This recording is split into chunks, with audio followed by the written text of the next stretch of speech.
कराची का ख़बर share कंदालूं। मुबैना police मुक़ाबला थिया आहिनि। 2 जवाबदार ज़ख़्मी हालत में गिरफ़्तार कया विया आहिनि। अस्पताल मुंतक़िल कयो वियो आहे।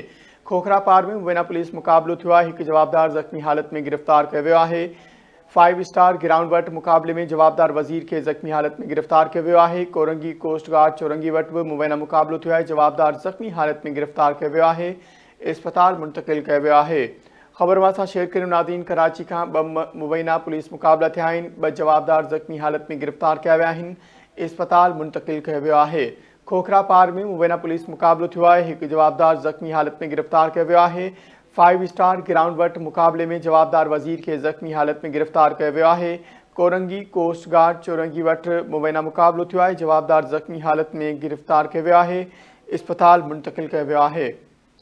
2 मुबैना पुलिस मुक़ाबला 2 जवाबदार ज़ख़्मी हालत में गिरफ़्तार कया विया आहिनि। अस्पताल मुंतक़िल कयो वियो आहे। खोखरा पार में मुबैना पुलिस मुक़ाबलो थियो आहे। 1 जवाबदार ज़ख़्मी हालत में गिरफ़्तार कयो वियो आहे।